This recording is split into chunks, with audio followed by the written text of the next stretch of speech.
पास जा रही है।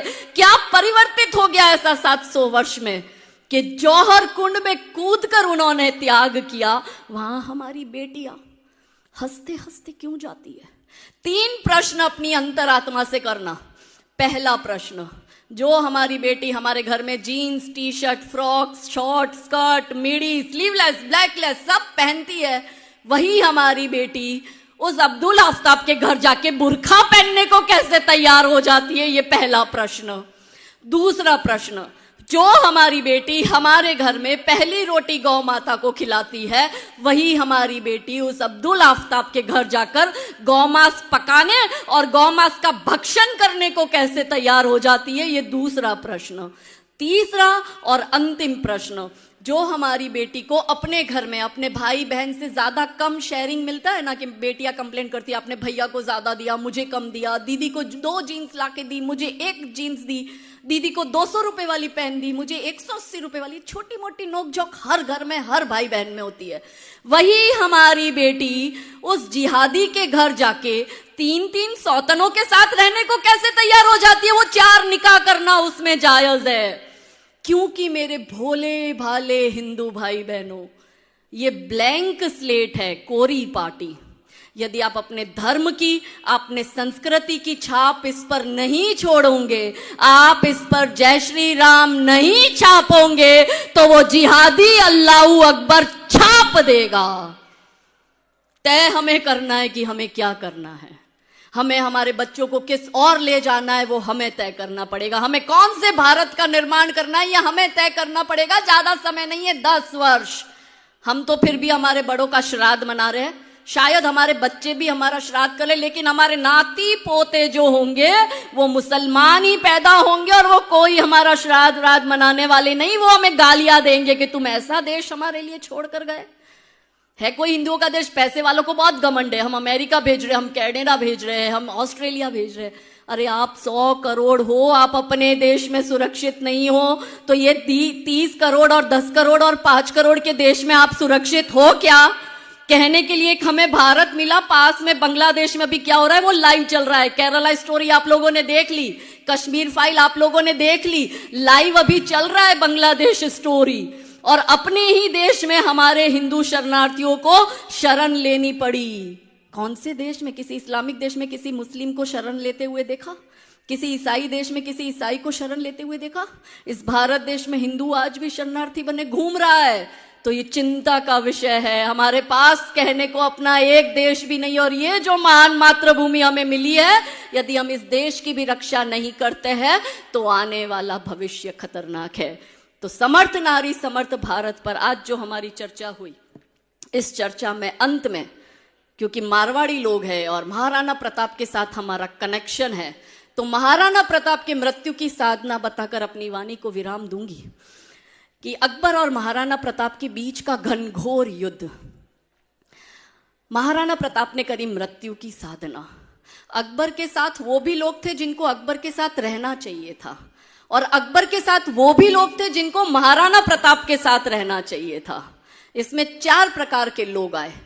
बुद्धिशाली लोग, जो कुछ हेल्प नहीं करते, वो फ्री का सजेशन देते, वो तब भी चलता था, वो अब भी चलता है। और कमजोर कायर डरपोक लोग जब खुद युद्ध में शामिल नहीं हो पाते, तो जो युद्ध लड़ रहा है उसका भी पैर खींचने की कोशिश करते हैं। तो इसमें एक वर्ग था बुद्धिशाली लोगों का। वो गया महाराणा प्रताप के पास में और उसने कहा कि आप उसकी सेना देखो कितनी बड़ी, आप अपनी सेना देखो कितनी छोटी, आप ये युद्ध लड़ भी नहीं सकते, आप ये युद्ध जीत भी नहीं सकते। तो बुद्धि कहती थी टक्कर असंभव है। फिर गणितज्ञ लोग गए, वो लोग होते ना जो हर बात में कैलकुलेशन करते हैं, वो जाके सारा ले आया, इतने हाथी, इतने घोड़े, इतनी सेना, आप ये उसका देखो, आपका देखो, आप ये युद्ध लड़ नहीं सकते। तो गणित ने कहा कि विजय असंभव है। बुद्धि कहती थी टक्कर असंभव है, गणित कहता था विजय असंभव है। फिर तीसरी कैटेगरी थी समझदार लोगों की, तो उन्होंने कहा आप ये युद्ध किसी भी हाल में नहीं जीत सकते, इससे अच्छा है आप झुक जाओ, आप अकबर का आधिपत्य स्वीकार कर लो और अपना मेवाड़ अकबर को दे दो। और चौथा था उसके रिश्तेदार, उनको पता था ना तो ये झुकेंगे, ना ये कन्वर्ट होंगे, ना अपना ये राजपाट देंगे, ये तो हर हाल में युद्ध करेंगे मगर जीतने वाले नहीं है क्योंकि उसकी संख्या ज्यादा है। तो एक काम करो, रिश्तेदारों ने कहा भाग जाओ।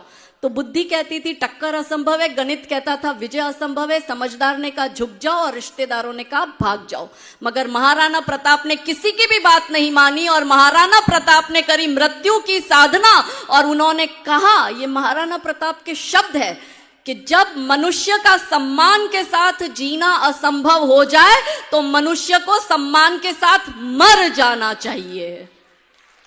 अब इस मातृभूमि के लिए यदि हम सम्मान अर्जित नहीं कर सकते तो केसरिया बाना पहनकर मैं तो निकल पड़ी हूं, क्योंकि उसी योद्धा की भूमि की मैं भी एक बेटी हूं। लड़कर मर जाऊंगी पर झुकूंगी नहीं। और इसलिए महाराणा प्रताप ने कहा, भविष्य के द्वार खोल दिए कि भाई कुत्तों की तरह दुम मत हिलाना, इस मातृभूमि के लिए और धर्म के लिए लड़कर मर जाना, मगर आधीनता स्वीकार मत करना। ये महाराणा प्रताप की मृत्यु की साधना। तो अब आपको तय करना है, नारियों को तय करना है, हर पिता को तय करना है कि उसको अपने बेटी को पापा की परी बनाना है या वीर योद्धा बनाना है। ये हर पिता को तय करना पड़ेगा। तो थे चले इतिहास लिखने, थे चले इतिहास लिखने, मृत्यु से घबरा रहे हो, चाहता बलिदान है रण और तुम घर को आ गए हो। ये अहिंसा मात्र ब्रह्म है, ये अहिंसा मात्र ब्रह्म है। शत्रुओं का जाल है ये, मान लो तुम बात मेरी, हिंदुओं का काल है ये। यदि अहिंसा पूज्य होती श्री कृष्ण क्यों गीता सुनाते और शांति हेतु युद्ध निश्चित भेद क्यों हमको बताते। कायरों की भांति तुम क्यों युद्ध से कतरा रहे हो, चाहता बलिदान है रण और तुम घर को आ गए हो। सो रहे हैं जो अभी तक दर्प सारे जाग जाए, सो रहे हैं जो अभी तक दर्प सारे जाग जाए, अब उठो उद्घोष करो कि सर्प सारे भाग जाए। ये समय संग्राम का है, तुम स्वयं से टकरा रहे हो, चाहता बलिदान है रण और तुम घर को आ गए हो। भेद सारे भूल कर और वर्ण सारे भूल कर, भेद सारे भूल कर सोचो कि हम अतिरेक है और भींच लो सब मुट्ठिया, बोलो कि हिंदू एक है, बोलो कि हिंदू, बोलो कि हिंदू। तो आज मैंने सूरज से बस जरा यूं ही कहा, आपके साम्राज्य में इतना अंधेरा क्यों रहा। तमतमाकर वो दहाड़ा बोला, मैं अकेला क्या करूं, तुम बेफिक्रों के लिए मैं भला कब तक लड़ूं। आकाश की आराधना के चक्करों में मत पड़ो, संग्राम ये घनघोर है, कुछ मैं लड़ूं कुछ तुम लड़ो। बोलो सियावर रामचंद्र की, पवन सुत हनुमान की, उमापति महादेव की, रुक्मणी